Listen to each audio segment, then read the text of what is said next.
गतेव मया यः स्वयं कर्म बन्धो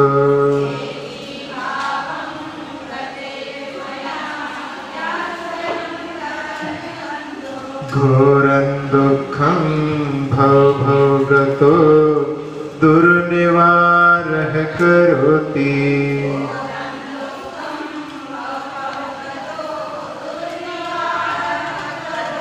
तस्याप्यस्य त्वयि जिनरवे भक्तिरुन्मुक्तये चेत्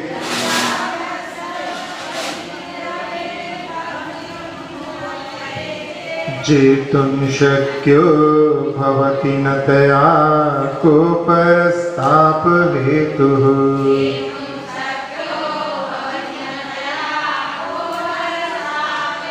ज्योतिरूपं दुरितनिवहध्वान्तविध्वंसहेतुम्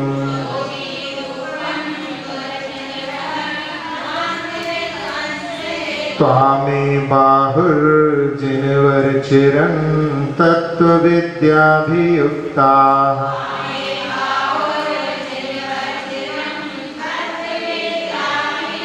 चेतो वासे भवसि च मम स्फारमुद्भासमानस्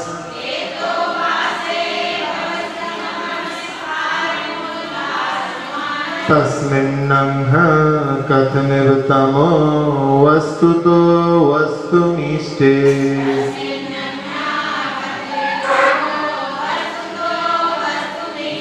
आनन्दाश्रुस्नपितपदनं गद्गदं चाभिजल्पन्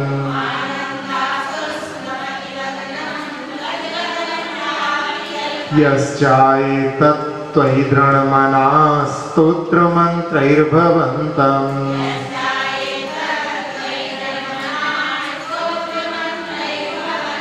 तस्याभ्यस्तादपि च सुचिरं देहवल्मीकमध्याम्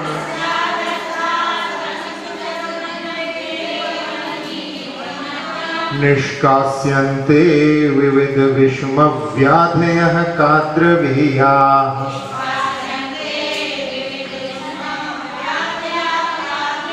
प्रागेदेह त्रिदिवभवना देशिता भव्यपुण्या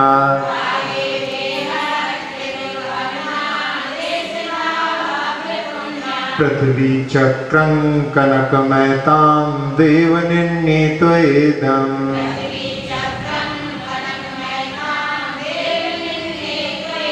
ध्यानद्वारं मम रुचिकरं स्वान्तगेहं प्रविष्टस्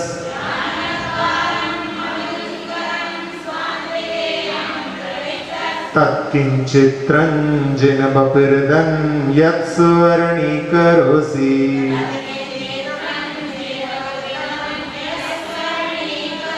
लोकस्यैकस्त्वमसि भगवन् निर्निमित्तेन बन्धुस्।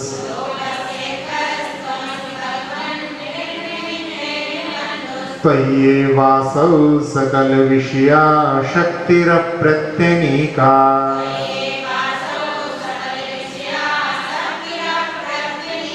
भक्तिस्फीताञ्चिरमदिवसन् मामिकाञ्चित्तशय्याम्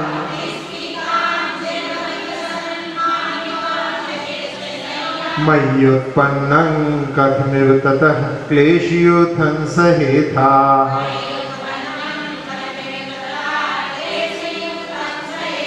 जन्माटव्यां कथमपि मया देव दीर्घं भ्रमित्वा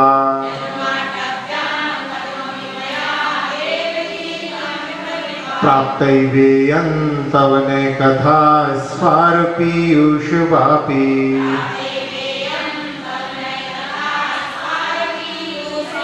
तस्या मध्ये हिमकर्हिमव्यूहशीते नितान्तम्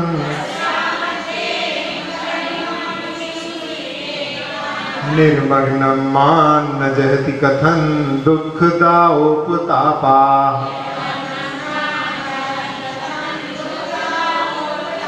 पादन्यासादपि च पुनतो यात्रया ते त्रिलोकीम् हेमाभासो भवति सुरभिः श्रीनिवासश्च पद्मः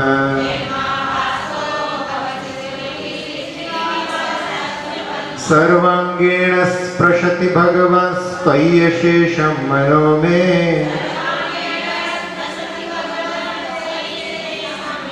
श्रेयः किं तत् स्वयमहर्यन्न मामभ्युपैति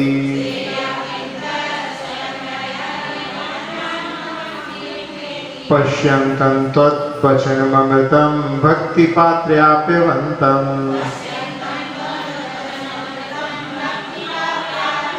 कर्मारण्यात् पुरुषमस्मानन्दधाम प्रविष्टम्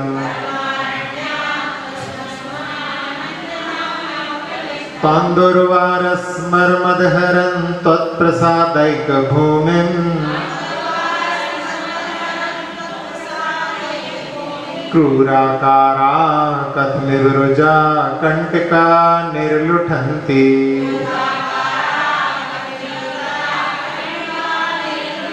पाषाणात्मा तदितरसमः केवलं रत्नमूर्तिर्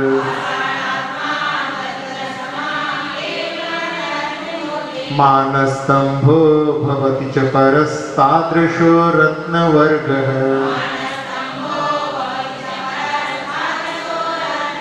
दृष्टिं प्राप्तो हरति स कथं मानरोगं नराणाम् प्रत्यासक्तिर्यदि न भवतस्तस्य तच्छक्ति हेतुः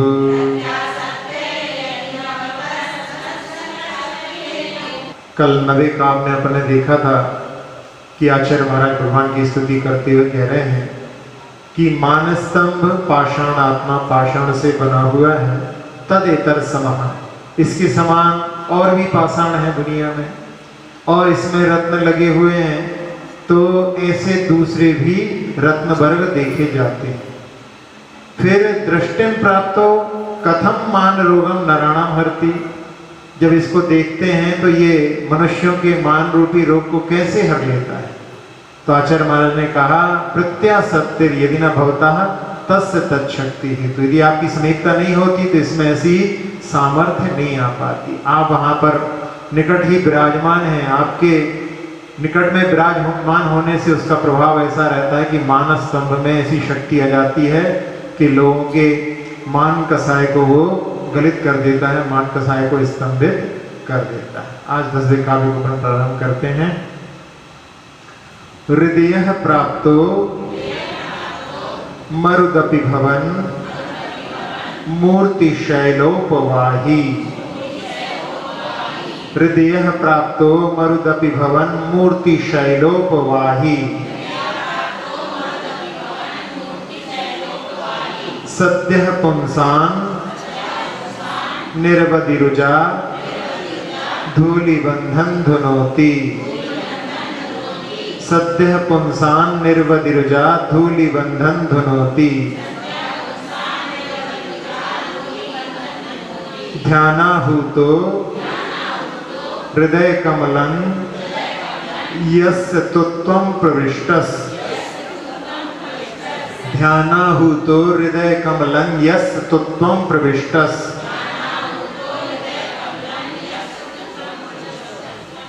तस्या शक्यः कायः भुवने देवलोकोपकारः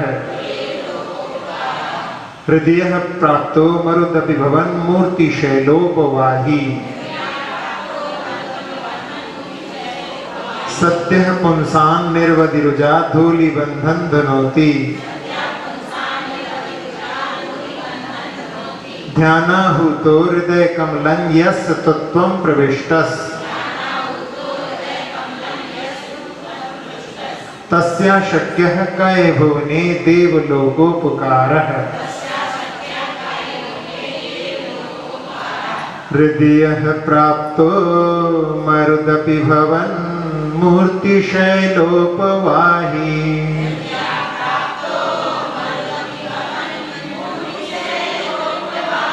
हृदय प्राप्तो मरुदपि भवन मूर्तिशैलोपवाही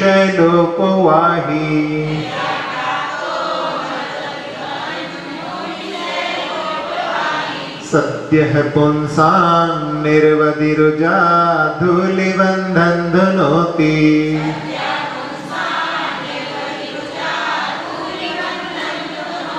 ध्यानाहुतो हृदयकमलं यस्य त्वं प्रविष्टस्।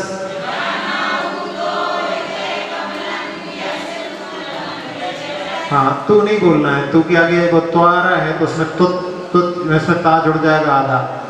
ध्यानाहुतो हृदयकमलं यस्य त्वं प्रविष्टस्।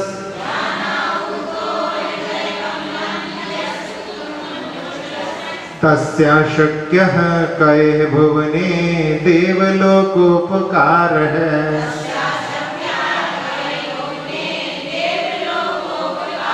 हृद्यः प्राप्तो मरुदपि भवन् मूर्तिशैलोपवाही।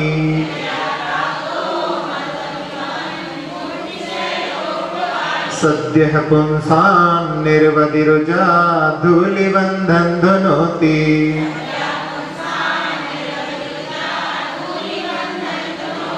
ध्यानाहुतो हृदयकमलं यस्य त्वं प्रविष्टस्।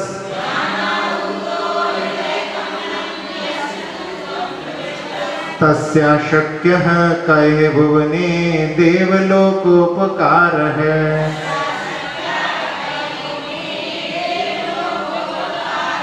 पढ़िए।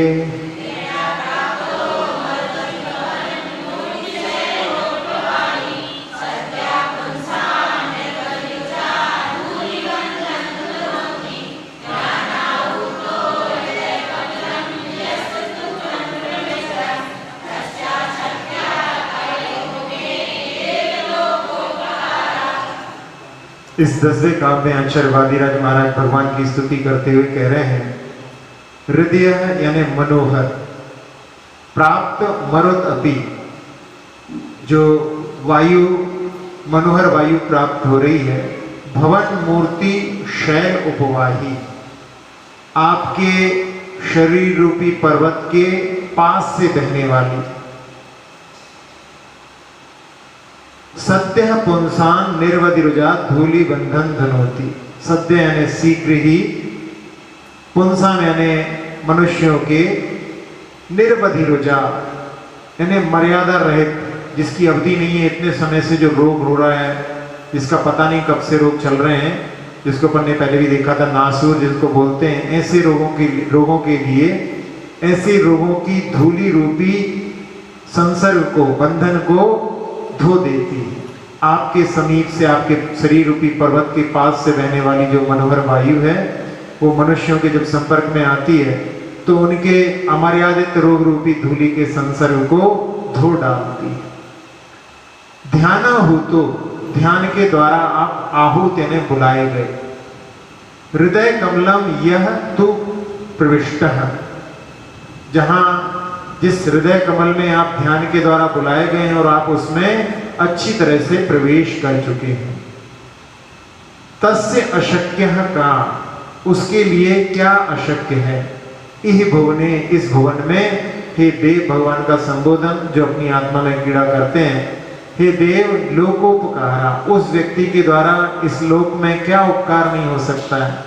क्योंकि यहाँ पर धर्म के ऊपर जो संकट है, कल राजा आएगा उस समय में जहाँ पर, तो जो धर्म के ऊपर संकट है, सेठ के ऊपर संकट है, और साथ साथ में जिन लोगों ने शिकायत की थी उनके ऊपर भी संकट है। तो महाराज के यहाँ पर कहने के माध्यम से कि जो भगवान की इस प्रकार से आराधना करता है, उसके द्वारा किस किस का उपकार नहीं होगा, यानी सबका उपकार संभव है।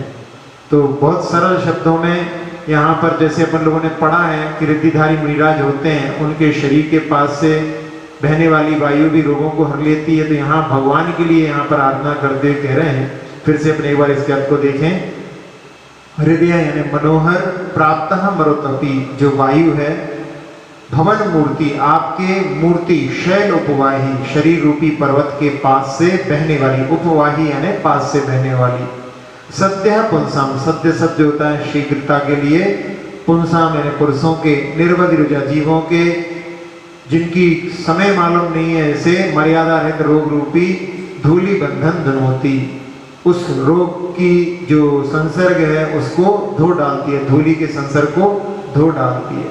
फिर ध्यान के द्वारा बुलाए गए और हृदय कमल में आप अच्छी तरह से प्रवेश कर चुके हैं। जिस व्यक्ति के, उस व्यक्ति के द्वारा इहि भुवने इस लोक में ऐसा कौन सा उपकार है जो अशक्य है, यानी नहीं करने योग्य, अर्थात कोई भी नहीं, वो सभी उपकारों को करने में समर्थ होता है।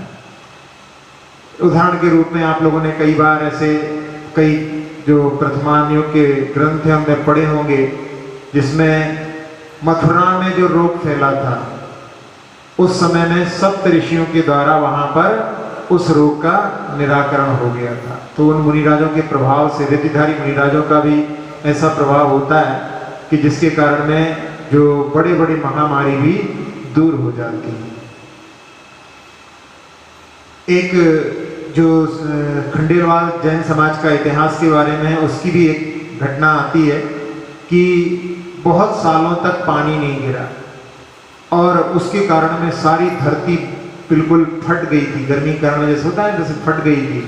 और उस समय में किसी ने बोल दिया द्वेष रखते हुए कि जैन मुनि की यदि बलि चढ़ाई जाए तो पानी गिर सकता है। राजा बातों में आ गया और कोशिश कर रहे हैं कि वहां पर कि कोई जैन साधु मिल जाए, उनकी बलि चढ़ाई जाए।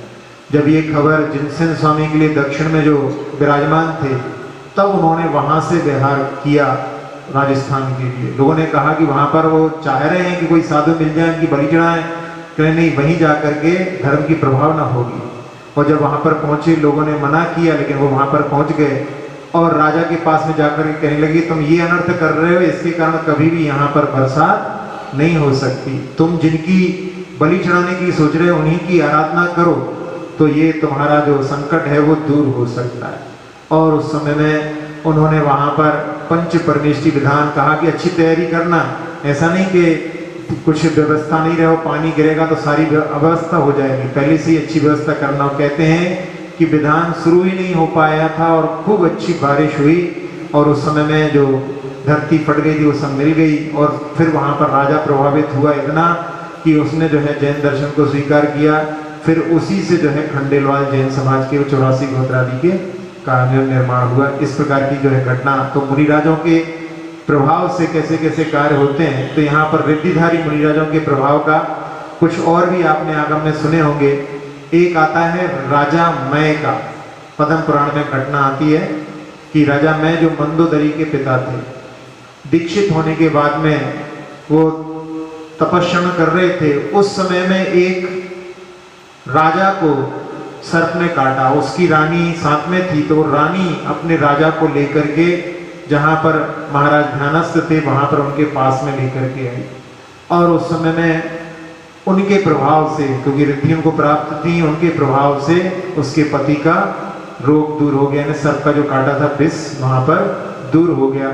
तो ये भी उनके पास में पहुंचने से, यानी चरण के पास में पहुंचने पर ही वो रिद्धि का प्रभाव कि वहां की वायु ही उनके रोगों को हरने में, या जो विष था उसको हरने में समर्थ हो गई। इसी प्रकार से एक घटना हरिवंश पुराण में भी आती है। वहां पर एक बहू को जो सास ने सर्प के माध्यम से उसको अलग करना चाहती होगी, तो उसको जो है डस लिया, तो उसको वो शमशान ले गई। उसका पति आया तो पति को पता पड़ा, तो पति शमशान में गया। तो उसने कहा कि सर्प ने काटा है तो इसका इलाज किया जा सकता है, उपचार किया जा सकता है। और वो ढूंढता है तो उसको एक रिद्धिधारी मुनिराज मिल जाते हैं और वो वहाँ पर संकल्प करता है कि भगवान मेरे पत्नी यदि स्वस्थ हो जाती है तो मैं आपके चरणों की पूजा सहस्त्र दल कमल से करूँगा। और वहाँ पर वो अपनी पत्नी को रखता है, वहाँ पर वो थोड़ी देर में मुनिराज के प्रभाव से वो स्वस्थ हो जाती है। तो पत्नी से कहता है कि तुम यहीं रुको और मैं कमल लेकर के आता हूँ महाराज की पूजा करने के लिए। अब उस समय में वहाँ पर 7 भाई थे, उसमें एक भाई जो चोरों का था वहां पर रुका हुआ था, 6 भाई चोरी करने के लिए गए हुए थे। वैसे वो राजपुत्र थे, लेकिन व्यसनों के कारण में ऐसी स्थिति हो गई थी।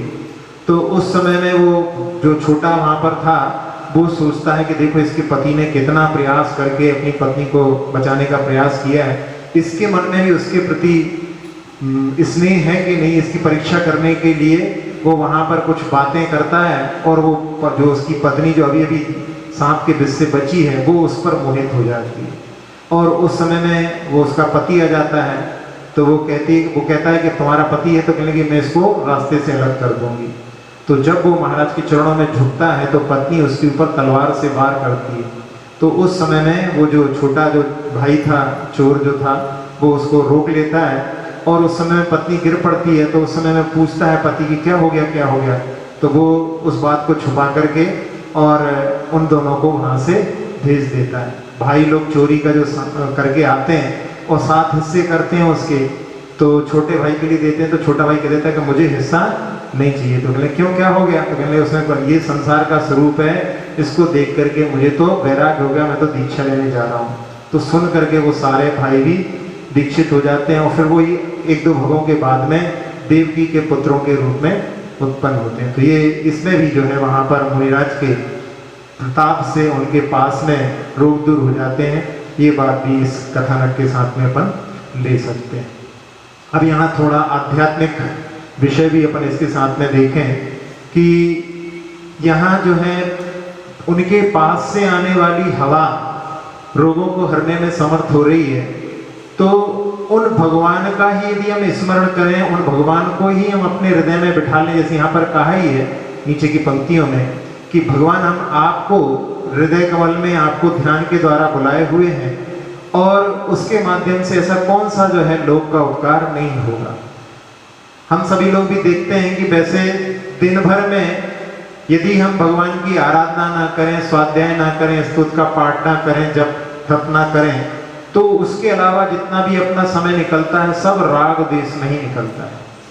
तो ये जो है भगवान को अपने हृदय में बिठालना, उसके माध्यम से ही वहां पर जब भगवान के पास से आने वाली वायु भी इतना कर सकती है, तो भगवान को अपने साक्षात करना, अपने पास में बिठालना, अपने हृदय में उनको अनुभव करना, उसके माध्यम से कितने बड़े बड़े काम नहीं हो सकते, ये बात इसमें कही गई है। तो भगवान का जो अनुभव है, भगवान से मिलन कैसे होता है, तो उनके ज्ञान स्वरूप, ज्ञान आनंद स्वरूप को अपने जो अपना स्वरूप अपन उसको प्राप्त कर सकते हैं, उस ज्ञान की ओर दृष्टि डालने से हमारा भगवान से मिलन हो सकता है। और उसके मिलन के लिए जो साधन है, पहले तो सबसे पहले भगवान का दर्शन है और उनका ध्यान आदि के माध्यम से हम भगवान को बहुत निकटता से अनुभव कर सकते हैं और उसी के माध्यम से बड़े बड़े रोग भी शरीर आदि के ठीक हो सकते हैं। ये भी इसके साथ साथ में अपन देख सकते हैं, क्योंकि यहाँ पर जो कहा गया है वो अध्यात्म की दृष्टि से तो कहा है, लेकिन उसमें कारण ये है कि जितने भी अपने कार्य होते हैं उसमें अपने लिए मुख्यतः से जो ध्यान आदि की जाते हैं। एक दिन हमने बताया था आप लोगों के लिए कि 6 कार्यों को करने के लिए बताया गया मंदिर में, उसमें ध्यान के लिए हम लोग थोड़ा सा पीछे रहते हैं, बाकी सब कार्यों में तो आगे रहते हैं। जैसे भगवान का जो है अभिषेक देखने में भी आगे रहते हैं, करने में भी आगे रहते हैं, पूजन भी है, स्वाध्याय भी है, स्तोत्र पाठ भी है और जाप भी करते हैं, लेकिन ध्यान में पीछे रहते हैं। तो ध्यान के माध्यम से हम उनको और नजदीकी से प्राप्त कर सकते हैं और उनका प्रभाव हम जो है अपने जीवन में अनुभव भी कर सकते हैं, क्योंकि भगवान का जो स्वरूप है उनको अपने ध्यान के द्वारा, इसमें लिखा भी है काव्य में, ध्यानाहूतो, ध्यान के द्वारा उनको आवाहन करके और उनकी समीपता से उनके, क्योंकि भगवान के ज्ञान में हम समाहित हैं। भगवान का ज्ञान जो कि सब लोकालोक को जानता है, उनके ज्ञान के द्वारा हम पूरे एक एक प्रदेश के द्वारा, जैसे एक पहले काव्य में आया था कि हम स्पर्शित हो रहे हैं, तो हम अपनी दृष्टि भी उस केवल ज्ञान के प्रति, जो केवल ज्ञानी हैं, जो भगवान हैं, जिनकी हम आराधना करते हैं, उनकी ओर ले जाएं, तो उसके माध्यम से हम और निकटता को प्राप्त कर सकते हैं। जिस प्रतिमा में स्थापना होती है उस स्थापना निक्षेप का भी बड़ा महत्व होता है। बहुत सारे लोग ऐसे भी हैं जो प्रतिमाओं को नहीं मानते, कुछ ऐसे भी पंथ हैं, लेकिन स्थापना निक्षेप का भी कितना महत्व होता है, इसके लिए एक घटना हम आपको बताते हैं कि आचार्य शांति सागर जी महाराज का आपने चित्र देखा होगा। आचार्य शांति सागर जी महाराज का चित्र, आप उस चित्र में पाएंगे कि महाराज का एक कंधा जो है नीचे झुका हुआ है, कहीं है यहाँ पे लगा हुआ है। आचार्य ज्ञान सागर जी का, आचार्य शांति सागर जी का बोल रहे हैं। आचार्य शांति सागर जी महाराज का एक चित्र कहीं पे देखो आप, कहीं पे भी जो उनका, तो उसका उनका एक कंधा झुका हुआ आपके लिए दिखाई देगा। उसमें कारण क्या था कि आचार्य शांति सागर जी महाराज के पीठ में एक बार तकलीफ हुई और उस तकलीफ के कारण में महाराज को जिसमें बैठने में अनुकूलता लगती थी तो झुक करके बैठने में उनको पीड़ा कम होती थी, तो वो उनकी आदत झुक करके बैठने की हो गई थी। तो पूछा किसी ने, जब उठते थे चलते थे तो थोड़ी पीड़ा चेहरे पर आ जाती, उभर आती थी। तो उस समय में किसी ने पूछा कि महाराज जी कोई परेशानी है, तो उन्होंने कहा हाँ पीठ में कुछ तकलीफ है। तो उन्होंने, श्रावक ने, कि महाराज को पीड़ा है तो पीड़ा दूर करने के लिए उन्होंने भरसक प्रयास किए, दूर करने का जितना भी प्रयास किया, लेकिन उसमें सफलता नहीं मिली। फिर भी लोगों ने कि और जैसे रहता है कि जैसे इंग्लिश पहले एलोपैथी में होता है ट्रायल एंड एरर, ये नहीं ठीक हो रहा तो और कुछ चेंज करके देखो, ऐसे उसमें उन्होंने परिवर्तन करके देखा। तो फिर जब सफलता नहीं मिली तो एक राज्य वैद्य थे, उनको उन्होंने बुलवाया और वो राज्य वैद्य जब वहाँ पर आए तो उन्होंने महाराज के लिए नमन करके कहा कि महाराज हम आपके जो पीड़ा है उसके लिए कुछ प्रयोग करना चाहते हैं। तो महाराज ने कहा कि आज तो हमारा उपवास है तो हम कुछ लेंगे नहीं। तो कहनी महाराज जी हम आपके आहार की बात नहीं कर रहे हैं, हम ऊपर से कुछ प्रयोग करना चाहते हैं। क्योंकि आप लोगों को मालूम होगा ये भी कि आचार्य शांति सागर जी महाराज ने कितने उपवास किए, किसी को है क्या? 900 नहीं भैया, 9000 और उसमें भी 900 ऐसे कुछ होंगे संख्या। हाँ, इतनी जो है संख्या। उनका कहते हैं कि 27 वर्ष का उनका जो मुनि अवस्था का काल था उसमें 18 वर्ष तो केवल उनके उपवास में गए। यानी कभी भी उनका ऐसा नहीं हुआ कि आज यदि आहार किया है तो कल तो आहार पर उठे ही नहीं, ऐसा। और उसी के बीच में उन्होंने बड़े बड़े उपवास, सिंह निष्क्रिय आदि भी किए। जब वो मध्य भारत में आए थे, ललितपुर में भी उनका चतुर्मास हुआ। पहला चतुर्मास उनका कटनी हुआ और दूसरा चतुर्मास फिर ललितपुर हुआ था। तो ललितपुर में उन्होंने सिंह निष्क्रिय उपवास किया था। उसमें आज आहार किया तो 15 दिन का उपवास, और उसके बाद पारणा हुई, 15 दिन की बात करेंगे, फिर उसके बाद 14 दिन का उपवास, ऐसा जो है महीने में 2, इस प्रकार से उन्होंने उस समय किए थे। तो कितने उपवास किए उन्होंने इस बात के लिए, तो उन्होंने कहा कि हम ऊपर से कुछ प्रयोग करना चाहते हैं। महाराज का ऊपर से प्रयोग करने में कोई बाधा नहीं है। तो उन्होंने कहा कि भाई आप एक केसर का घोल लेकर के आइए। तो केसर का घोल वो लेकर के आए और एक सलाखा के माध्यम से महाराज की पीठ देख करके उन्होंने उसके ऊपर एक सिंह का चित्र वहां पर बना दिया। और कुछ ही घंटे में जो महाराज को पीड़ा बहुत समय से वहां पर हो रही थी, वो पीड़ा उनकी लुप्त हो गई।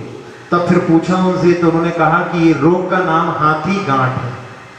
हाथी गांठ है और हाथी को बस में करने में सिंह ही समर्थ होता है। तो हमने उनकी पीठ के ऊपर सिंह की स्थापना कर दी। तो ये स्थापना निक्षेप का एक बहुत ही एक कह सकते हैं अपन ऐसा उदाहरण है जिसके माध्यम से कि उनका जो रोग बहुत समय तक उनको पीड़ा दे रहा था वो वहां पर दूर हो गया। तो भगवान जिनकी प्रतिमा है, जहां पर उनकी स्थापना पंचकर्णक आदि जब होते हैं उस समय की जाती है, तो वहां पर वो प्रतिमा नहीं रह जाती, वो साक्षात भगवान हो जाते हैं। हम लोग कभी भी ऐसा ना मान करके कि यदि हम ऐसा मान करके करते हैं कि प्रतिमा के दर्शन कर रहे हैं तो फिर हमको वैसा लाभ नहीं मिलेगा। यदि हम साक्षात भगवान विराजमान है ऐसे मान करके, आचार्य पद्मनंदी ने आचार्य पद्मनंदी पंचविंशतिका नामक ग्रंथ में लिखा है कि इस काल में भी यदि हम प्रतिमा के दर्शन करते समय में ये मान लें कि ये साक्षात भगवान विराजमान है, तो इस काल में भी हम साक्षात भगवान के दर्शन जैसा लाभ ले सकते हैं। क्योंकि वहां पर प्रतिमा तो गौण हो जाती है, जिनकी प्रतिमा है वो प्रतिमा में विराजित उन भगवान की ओर दृष्टि जाती है। ये कहेंगे यहाँ पर कि ये वही आदिनाथ भगवान है जिनका अयोध्या में जन्म हुआ, जिन्होंने कैलाश पर्वत से मुक्ति को प्राप्त किया। ये किस धातु की है आदि ये सब चीजें गौण हो जाती हैं, पत्थर की है कि संगमरमर की, ये सब चीजें गौण हो जाती हैं। वहां पर मूर्ति गौण होकर के मूर्तिमान से साक्षात संपर्क होना चाहिए, तब वहां पर हमारे दर्शन के लिए इस काल में भी हम जो है चौथे काल जैसा लाभ ले सकते हैं। तो यहाँ पर उन जिनके लिए अपन ध्यान करते हैं उनकी समीपता का भी कितना प्रभाव पड़ता है, और जब उनको अपने और हृदय के समीप लाते हैं, उनको ज्ञान स्वरूप का जब अपन अनुभव करते हैं, तो वहां पर वो जो लाभ होता है वो किस इसमें लिखा है कि ऐसा कौन सा होगा कि जो लोकोपकार संभव नहीं, क्योंकि अधिकतर समय कसायों में बीतता है और कषाय में आत्म के हित विषय कसाय इनमें मेरी परिणति न जाए। विषय और कसाय पांचों इंद्रियों के विषय और जो कषाय हैं वो अपने को अपने आत्म तत्व की ओर दृष्टि नहीं डालने देती। जैसे जब कोई व्यक्ति है और उसके पास में 5 फोन रखे हुए हैं और एक फोन बंद नहीं हो पाता है और दूसरा फोन की घंटी बजने लगती है, वो एक से बात करके दूसरे फोन को उठाता है, दूसरा जब तक पूर्ण नहीं हो पाता तब तक तीसरी घंटी बजने लगती है। ये यहाँ पर रूपक है केवल। वास्तव में पांचों इंद्रियों के विषयों में हम बार बार जो है अपने उपयोग को बाहर ले जाते हैं, कभी भी अपनी अंदर और देख नहीं पाते। तो ये कषाय हैं, क्रोध आदि कषाय हैं। अपन देखते हैं कि इन कषायों के द्वारा कभी भी अपने आत्मा का हित नहीं होता, उसमें केवल पीड़ा ही होती है। चाहे क्रोध कषाय ले लो, क्रोध करने वाला भी बाद में सोचता है कि अरे काहे नाहक क्यों गुस्सा हुए। फिर मान करने वाला भी सोचता है, थोड़ी देर तो लगता है कि अरे मैं कुछ हूँ, ज्ञान का ये सब मत करके, और वास्तव में देखता है कि जब बड़े बड़े अपने बड़े बड़े लोगों को जब देखते हैं तो उस समय जैसे उपवास करने वाले 10 उपवास करने वाला सोचने लगे कि अरे मैंने 10 उपवास किए हैं, और जब आचार्य शांति सागर जी महाराज का नाम सुने तब उस समय लगे कि अरे हमारा क्या अभिमान, हमसे बहुत बड़े बड़े हो चुके हैं। तो वहाँ पर जो है मान कसाय भी अपने लिए लगता है कि ये केवल हमारे जो अहंकार जो है, हमारा झूठा अहंकार है। इस प्रकार से, इसी प्रकार से माया कसाय, लोभ कसाय और पांचों इंद्रियों के विषय, ये केवल हमारे जो उपयोग को है वो वहाँ पर दूषित करने के कार्य करते हैं। जब कभी भी अपने आत्मा का ध्यान करना हो तो पांचों इंद्रियों के विषय कसायों से ऊपर उठ करके ही आत्म तत्व की ओर दृष्टि डाली जा सकती है। जैसे पहले के समय में जो थिएटर होते थे उसमें जब वहाँ पर दरवाजा खुलता था तो पिक्चर जो है धुंधली धुंधली दिखती थी, तो वहाँ पर वो आवाज लगाते थे दरवाजा बंद करो, दरवाजा बंद करो। जितनी बार खुलता था शुरू में जब लोग आते थे तो वहाँ पर्दे पर जो तस्वीर है वो साफ नहीं धुंधली दिखती थी, और जब सारे दरवाजे बंद हो जाते हैं तब फिर वहाँ पर पिक्चर जो है बिल्कुल क्लियर दिखती है। इसी प्रकार से पांचों इंद्रियों के विषयों को छोड़ करके कसायों से उपरत होकर के ही आत्म तत्व की ओर दृष्टि डाली जा सकती है। ऐसे ध्यान के लिए भी यहाँ पर जो है निर्देशित किया गया है। स्तोत्र ये निराला भवरोग हरने वाला, कल्याण कल्पद्रुम ये, प्रभु गुण की है ये माला। स्तोत्र ये निराला छूकर जो बहती वायु, हर लेती रोग दुष्कर, जब ध्यान से हृदय में आए हो आप जिनवर, लोकोपकार उससे क्या नाज होने वाला, कल्याण कल्पद्रुम ये, प्रभु गुण की है ये माला। स्तोत्र ये निराला। चलिए 11वें काव्य पर चलते हैं। जानासित्वम, हाँ यहाँ पर भी सी छोटा है और आगे ता आ रहा है तो सी न ता मिलकर के जानासित्वम मम भवे यच्च यादृक्ष दुःखम, जानासि त्वं मम भव भवे यच्च यादृक्ष दुःखम्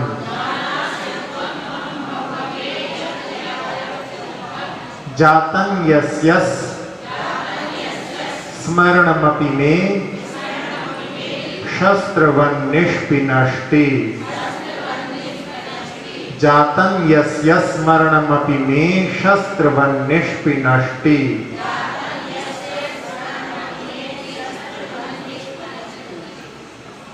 नहीं आ रहा? जातं यस्य स्मरणमपि मे शस्त्रवन्निष्पिनष्टि।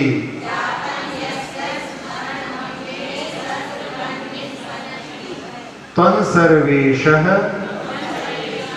सक्रप इति चत चाक नहीं, आगे चाक के आगे तार है तो उसको चाक में ता को भी जोड़ देंगे। त्वं सर्वेशः सक्रप इति चत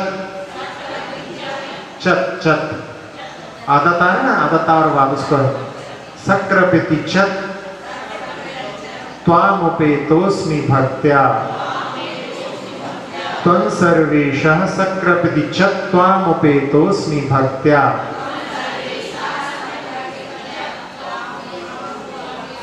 हाँ, ता को दोनों तरफ पढ़ना है तो चत और त्वामुपेतोस्मि भक्त्या।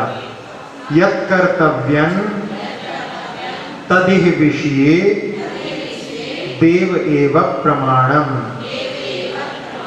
यत् कर्तव्यं तदिह विषये देव एव प्रमाणम्। जानासि त्वं मम भव भवे यच्च यादृक्ष दुःखम्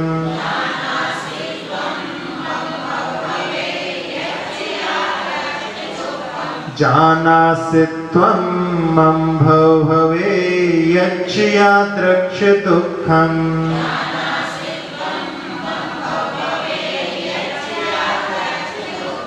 जातं यस्य स्मरणमपि मे शस्त्रवन्निष्पिनष्टि।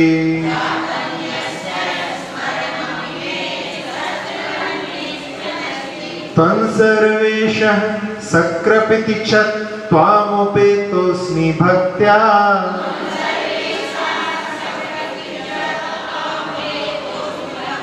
त्वं सर्वेशः सक्रपति च त्वामुपेतोस्मि भक्त्या।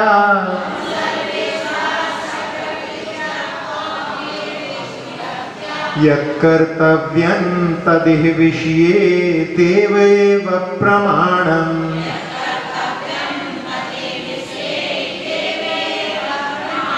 जानासि त्वं मम भव भवे यच्च यादृक्ष दुःखम्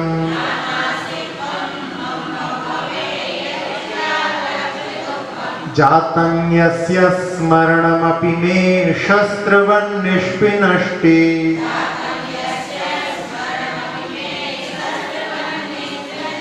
त्वं सर्वेशः सक्रपति च त्वामुपेतोस्मि भक्त्या।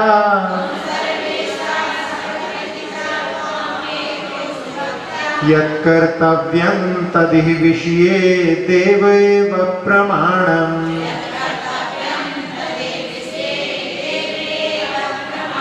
पढ़िए।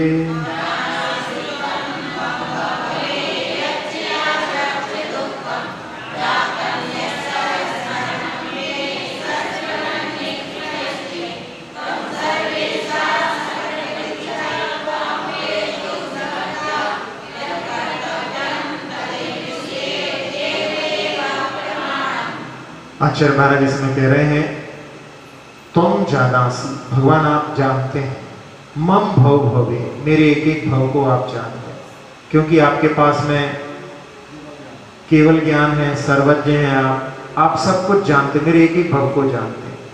और यच्च यादृक्ष दुःखम, जैसा और जिस प्रकार का दुख मैंने भव भव में प्राप्त किया, संसार में परिभ्रमण करते हुए कौन सी पर्याय को हमने प्राप्त नहीं किया।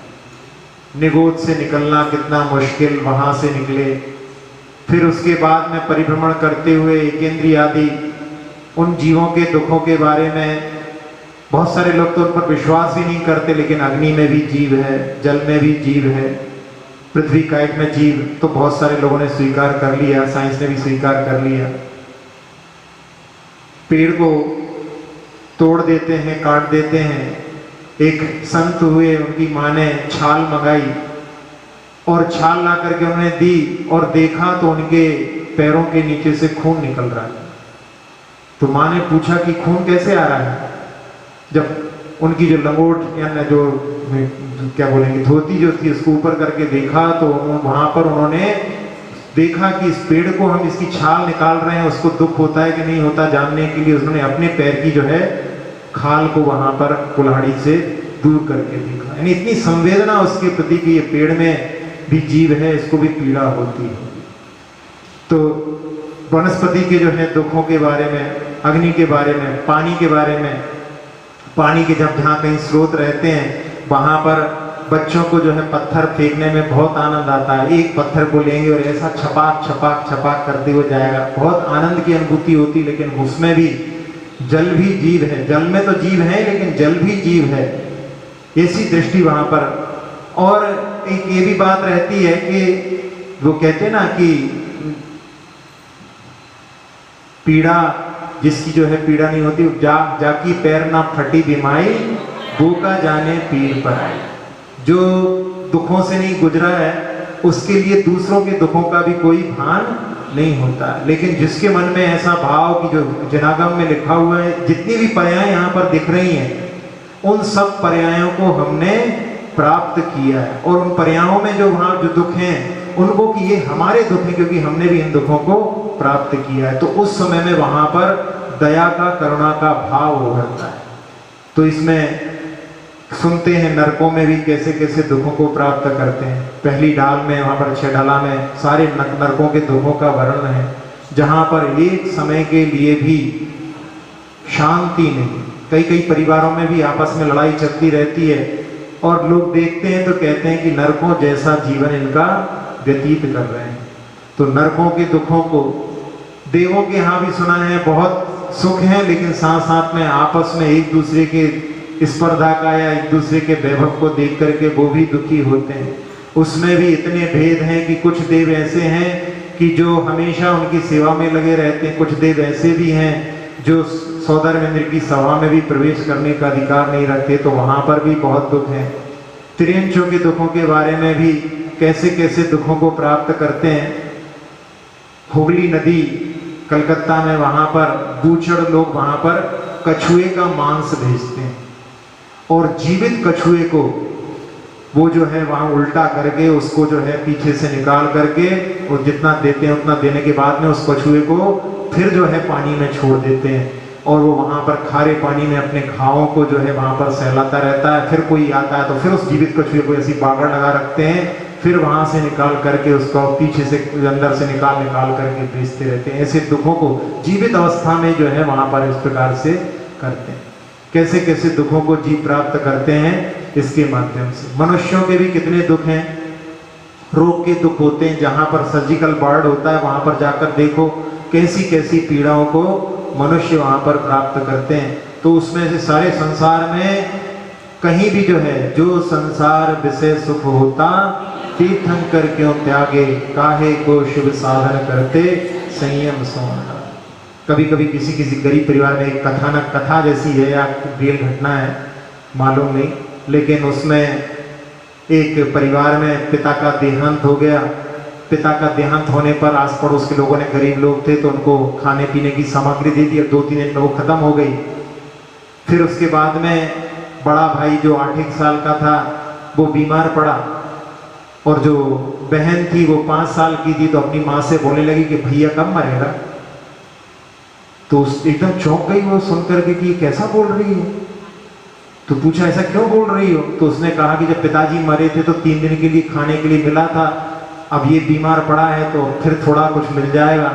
ऐसी जो है विडंबना भी लोगों के जीवन में रहती है। कैसे कैसे दुखों को जीवन में प्राप्त करते हैं। तो यहाँ पर कह रहे हैं कि हे भगवान, सारे संसार में जो जिस भव में जैसे जैसे दुख को हमने प्राप्त किया है, जातं यस्य स्मरणमपि में शस्त्र वन निष्टि, जिसका स्मरण भी जिन दुखों को हमने पर्यायों में प्राप्त किया है उन दुखों का स्मरण भी यदि होता है तो वहां पर शस्त्र के समान पीड़ा देने वाला होता है। जैसे शस्त्र को कोई चुभाते हैं शरीर में तो उसमें पीड़ा होती है। जैसे आचार्य शांति सागर जी महाराज के लिए कोई पागल ने जिस लकड़ी में कुछ आगे कील लगा करके जानवरों के लिए चलाया जाता है, उनको परेशान किया जाता है, ऐसा उस व्यक्ति ने, पागल व्यक्ति ने शांति सागर जी महाराज के शरीर में जो है उस कील से जो है पीड़ा दी। तो यहाँ पर वही कह रहे हैं कि जिसका स्मरण भी होता है तो वो शस्त्र के समान पीड़ा देने वाला होता है। जानवरों के लिए, जो कुत्तों के लिए भी, कुत्तों के जो है एक जगह पर बहुत सारे बच्चों को जन्म दिया उसने और वो बच्चों को लोग उठा उठा करके लेकर के चले जाते हैं और कोई परिवार वहां पर उनके लिए जो है मैंने परिचय हो जाता तो उसको खाने के लिए भी देती थी। तो एक दिन जो है आखिरी बच्चे को भी उठा करके ले गए तो वो जो है जा करके और वहां जो जिस परिवार से कुछ खाने पीने के लिए मिलता था उसकी साड़ी पकड़ा करके खींच करके लेकर के आई और ऐसी आंखों से उसकी आंसू गिर रहे थे। जिस परिवार जिस महिला को पकड़ कर लाई थी उस महिला को देखकर दृश्य दिखा रही वहां पे कि हमारे सारे बच्चे चले गए यहाँ से, वो आंखों में से आंसू बह रहे उसके। एक सुहास सागर जी महाराज के जीवन में बताया था कि एक गाय अपने बछड़े के साथ में जंगल गई थी और वहां से लौट रही थी तो बछड़े को जो है जो सियार ने पकड़ लिया, सियारों ने पकड़ लिया, नहीं ला पाई। तो रास्ते भर वो जो आ रही थी आंखों से बिल्कुल ऐसे जो पशुओं के यानी मनुष्यों के जैसे उसके आंसू बह रहे थे और बार बार वो जो है जंगल की ओर देख रही थी लेकिन कुछ नहीं कर पाई, वो ले गए सियार उसको। तो ऐसे कितने प्रकार के जो है दुख होते हैं। तो उनके दुखों के बारे में कह रहे हैं कि जातम यस्य स्मरणमपि में शस्त्र वन निष्पीनश्च, जिनका स्मरण भी मन में ऐसा जैसे कि जो शस्त्र के द्वारा जो घाव किया जाता है वैसा दुख देता है। त्वं सर्वेशः, भगवान आप सबके स्वामी हैं। शक्रपिति च, शक्र पहने दयालु भी। त्वाम उपेतोस्मि भक्त्या, मैं आपके शरण में जो है भक्ति से आ गया हूं। तो यहाँ पर आप सबके स्वामी हैं और दयालु भी हैं और मैं आपकी शरण में आ गया हूं। मैंने अपने आप को आपके चरणों में समर्पित कर दिया है। यत् कर्तव्यम तदिहि विषये देवेव प्रमाणम, यहाँ पर आचार्य महाराज ने भगवान के चरणों में अपने आप को समर्पित कर दिया। अब इस विषय में क्या करना चाहिए, भगवान आप ही प्रमाण है। अब यहाँ ये इसमें रहस्य है, क्या करना चाहिए, भगवान को क्या करना चाहिए कि हमको क्या करना चाहिए, ऐसा कुछ स्पष्ट नहीं। यत् कर्तव्य, जो करना चाहिए आप ही प्रमाण है। वास्तव में यहाँ पर भगवान ने जो किया है वही प्रमाण है। भगवान ने जो मार्ग बताया है सम्यक दर्शन ज्ञान चारित्र का रत्नत्रय का, वही प्रमाण है, वही मुक्ति का मार्ग है। और भगवान की मुद्रा भी वो है, उसी के लिए प्रेरित करती है कि जैसा हम बैठे हैं वैसे ही आप बैठ करके अपने आत्म तत्व को निहारो, आत्म तत्व की प्रतीति करो, आत्म तत्व में रमण करने का प्रयास करो। तो इस प्रकार से यहाँ पर पूर्ण समर्पण की बात इस काव्य में आचार्य महाराज ने की है। कितने अच्छे भावों के साथ में एक ही भाव इस स्तोत्र में, कितनी भगवान से निकटता एक एक काव्य में है।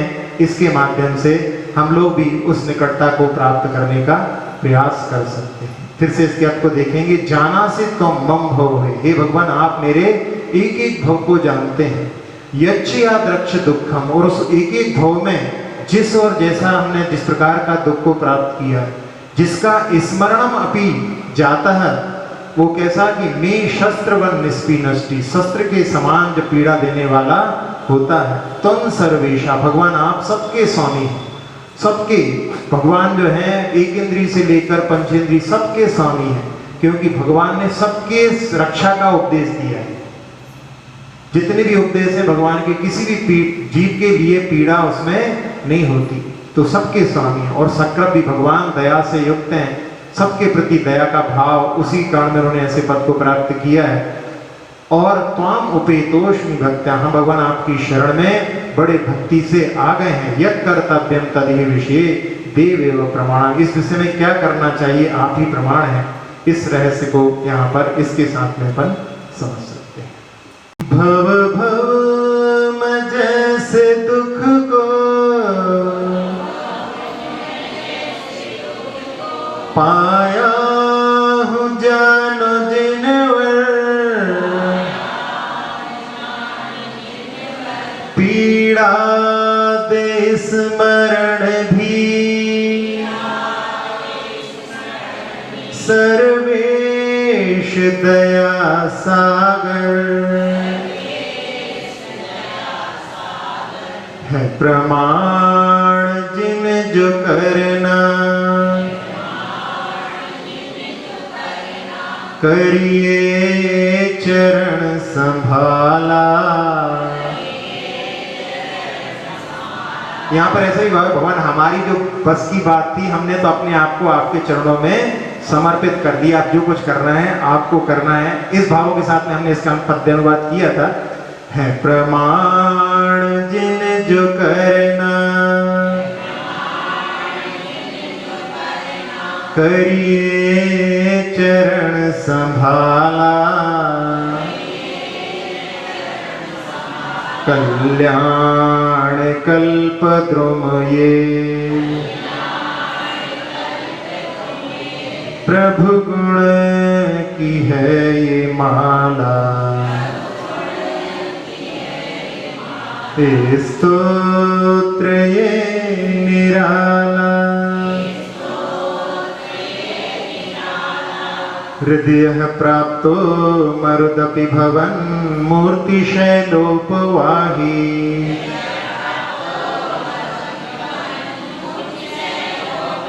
सद्यः पुंसान् निर्वदिरुजा धूलिबन्धं धुनोति।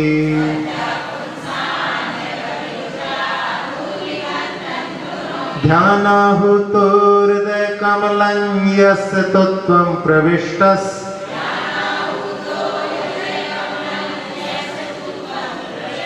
तस्य शक्यः काह्य भुवने देवलोकोपकारः।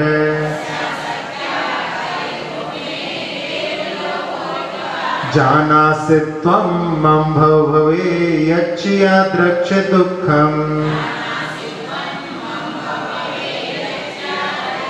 जातं यस्य स्मरणमपि मे शस्त्रवन्निष्पिनष्टि।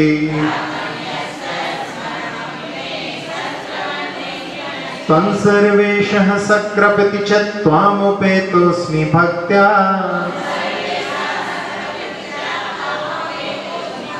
यत्कर्तव्यं तदिह विषये देवैव प्रमाणम्।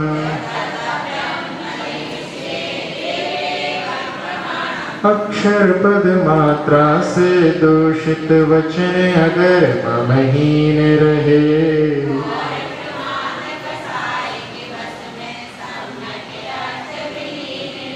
जिन वाणी माता मेरी उन सब त्रुटियों को क्षमा करें।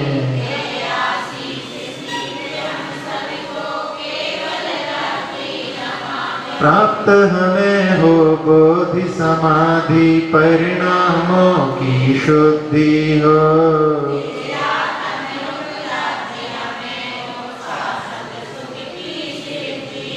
चिंतित वस्तु दात्री माता चिंतामणि उपमा भाति।